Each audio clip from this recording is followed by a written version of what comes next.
वहीं जम्मू कश्मीर में विधानसभा चुनाव की तैयारियों को लेकर के बैठक। चुनाव आयोग जम्मू कश्मीर के डीईओ के साथ बैठक करेगा। बैठक में चुनाव की तैयारियों पर चर्चा होगी। ये बड़ी जानकारी, क्योंकि लगातार ये खबरें कि इसी साल में जम्मू कश्मीर में चुनाव होगा और इसी को लेकर के वहां पर चुनाव आयोग की टीम को लेकर के जानकारी ये है कि बैठकों का दौर लगातार जारी है। डीईओ के साथ एक अहम मीटिंग होने वाली इलेक्शन कमीशन की। बैठक में चुनाव की तैयारियों पर चर्चा होगी। जाहिर है कि जिस तरीके से घाटी में हाल के दिनों में जो आतंकी वारदातें हुई हैं, उन सब के बीच में कैसे जो चुनाव है वो शांतिपूर्ण ढंग से संपन्न कराया जाए, इसको लेकर के रणनीति बनेगी। डीईओ के साथ चर्चा होने वाली है।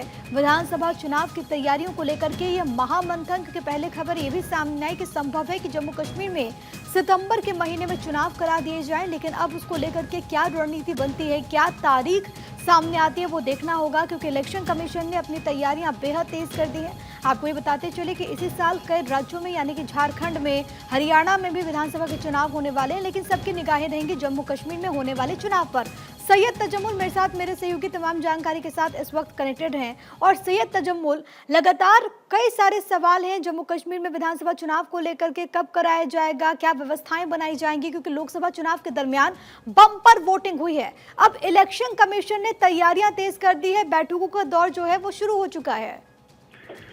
देखिए, जम्मू कश्मीर विधानसभा चुनाव काफी टाइम से नहीं किए गए, जिसकी वजह से लोग जो हैं वो काफी मुश्किलात से दो चार हैं, जिसका खुद एतराफ home minister, prime minister level पर किया गया। लेकिन अब जम्मू कश्मीर में चूंकि इलेक्शन कमीशन ऑफ इंडिया जो है वो लगा हुआ है कि किस तरह से चुनावों का बाज़ाब्ता पर प्रोसेस शुरू किया जाएगा। उसके बाद जो डिवीजन ऑफ समरी डिवीजन जो था वो मुख्तलिफ वार्ड्स का और असेंबली कॉन्स्टिट्यूंसीज का किया गया। और उसके बाद चूंकि सुप्रीम कोर्ट का गाइडलाइन है और सुप्रीम कोर्ट ने जो आदेश दिए थे सितंबर तक जम्मू कश्मीर में जो है विधानसभा के चुनाव कराए जाए, अब तैयारियां जोरों पर है। और डिप्टी कमिश्नर्स को चीफ इलेक्टोरल ऑफिसर ने पहले ही वार्न किया, ऑर्डर इशू किए हैं कि जम्मू कश्मीर के मुख्तलिफ इलाकों में जहां जहां डिप्टी कमिश्नर्स हैं वहां पर इन चुनावों की तैयारियों का बाज़ाब्ता तौर पर आगाज किया जाए।